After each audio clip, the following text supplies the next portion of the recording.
레위인과 첩의 갈등에서 시작된 이야기는 순식간에 이스라엘 전체의 내전으로 확대됩니다. 그런데 레위인에 관한 사사기의 말씀을 읽으면서 뭔가 계속 찜찜한 게 있었습니다. 처음엔 단순히 사사시대의 여성차별에 관한 문제라고 생각했었거든요. 하지만 그렇게만 보기에는 레위인의 말과 행동에서 드러나는 자기 인식이 너무나 이상합니다. 제 생각에는 종교 지도자로서의 레위인에 대한 특별한 대우를 당연하게 여기는 분위기가 마음에 걸립니다.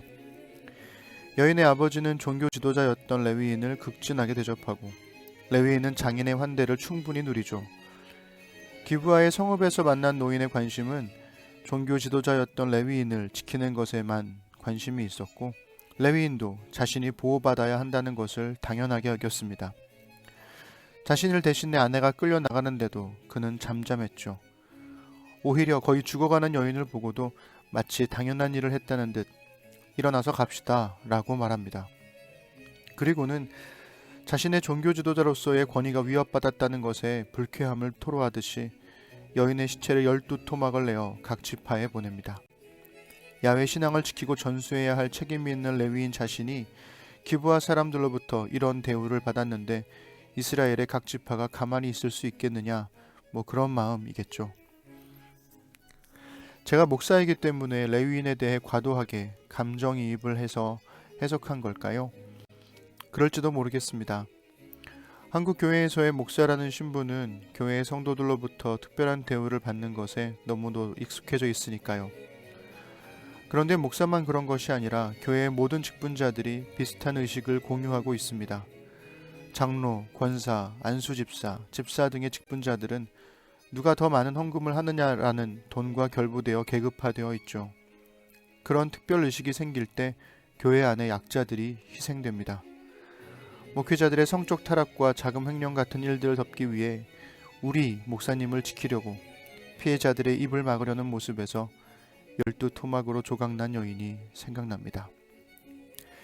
이스라엘과 베냐민 지파와의 내전을 기록한 사사기 20장은 사사기에서 가장 긴 장입니다. 오늘과 내일에 걸쳐서 읽게 될 건데요. 오늘은 사사기 20장 1절부터 17절까지 읽어드리겠습니다. 그러자 이스라엘 온 백성이 쏟아져 나왔다. 회중이 미스바에서 하나님 앞에 모였다. 단에서 부엘세바에 이르기까지 한 사람도 빠짐없이 모였다. 이스라엘 모든 지파를 대표하는 백성의 지도자들이 하나님 백성의 모임에 참석했다. 칼을 찬 보병 부대가 400개였다. 한편 베냐민 지파는 이스라엘 백성이 미스바에 모였다는 소식을 전해 들었다. 이스라엘 백성이 말했다. 이제 말해보시오. 이 극악무도한 일이 어떻게 벌어진 겁니까? 살해당한 여자의 남편인 그 레위인이 대답했다. 내가 첩과 함께 하룻밤 묵어가려고 베냐민 지파의 성읍인 기브아에 갔습니다. 그날 밤 기브아 사람들이 내 뒤를 쫓아와 내가 묵고 있던 집을 에워싸고 나를 죽이려 했습니다. 그들이 내 첩을 집단으로 욕보였고 그 여자가 죽었습니다. 그래서 나는 그 여자의 주검을 가져와서 토막내어 이스라엘이 유산으로 받은 땅 곳곳에 한 토막씩 12토막을 보냈습니다. 이 악독한 범죄가 이스라엘에서 일어났습니다. 그러니 이스라엘 자손 여러분, 마음을 정하십시오. 뭔가 대책을 세워주십시오. 그러자 온 백성이 일제히 일어났다. 우리 가운데 누구도 집에 가지 않을 것입니다. 단 한 사람도 집으로 돌아가지 않을 것입니다. 우리는 기브아를 이렇게 처리할 생각입니다. 우선 제비를 뽑아 기브아로 진격합니다. 이스라엘 모든 지파에서 100명당 10명을, 1000명당 100명, 10,000명당 1000명을 뽑아 군 식량을 나르게 할 것입니다. 기브아에 도착하면 군대는 이스라엘에서 벌어진 이 극악무도한 만행을 응징할 것입니다. 이스라엘 모든 사람이 똘똘 뭉쳐서 그 성읍을 치려고 모였다. 이스라엘 지파들이 베냐민 온 지파에 전령을 보내 말했다. 당신들의 땅에서 벌어진 극악무도한 이 일이 어찌 된 것이오? 기브아의 불량배들을 지금 당장 내놓으시오. 우리가 그들을 죽여 이스라엘에서 악을 불살라 없앨 것이오. 그러나 베냐민 지파는 그렇게 할 마음이 없었다. 그들은 자신들의 형제인 이스라엘 백성의 말을 듣지 않았다. 오히려 그들은 이스라엘과 전쟁을 벌이려고 자신들의 모든 성읍에서 군사를 일으켜 기브아에 집결시켰다. 순식간에 각 성읍에서 칼을 찬 보병 26개 부대를 모았다. 또한 기브아에서 최고의 용사 700명을 뽑았다. 그 밖에도 양손을 다 쓰는 명사수 700명이 있었는데 이들이 물맷돌을 던지면 머리카락 하나 놓치는 법이 없었다. 이스라엘 사람들은 베냐민 지파를 빼고도 칼을 찬 용사 400개 부대를 동원했다. 이스라엘의 모든 백성이 미스바에 모였습니다. 그리고 레위인은 일장 연설을 하죠. 그런데 그는 자신의 잘못은 감추고 자신이 받은 위협은 과장함으로써 분노를 부추깁니다. 그는 불량배들이 아니라 기브아 사람들이 여인을 욕보였다고 말하면서 불량배들의 죄를 기브아 사람들 전체의 죄로 확대합니다. 그리고 여인의 죽음에 대해 명확하게 말하지 않죠.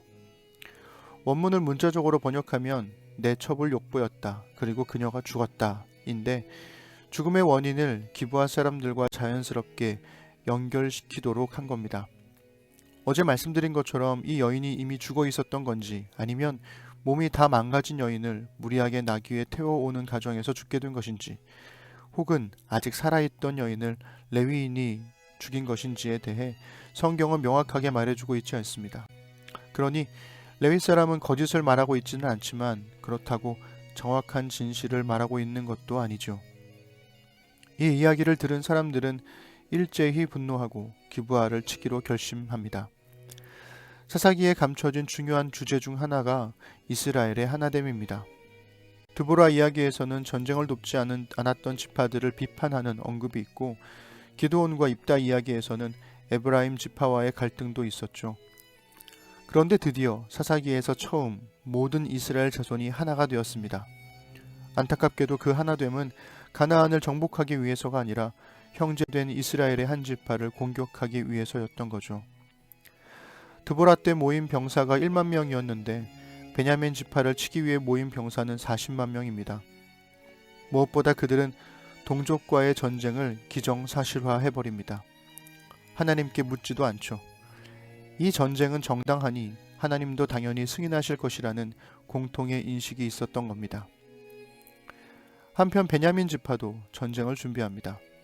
그들은 기브아가 자신들에게 속한 지파라는 이유만으로 나머지 지파들과 싸우기로 결심하죠. 진실이 사라진 대화와 기도가 없는 분노가 공동체를 파탄으로 몰아갑니다.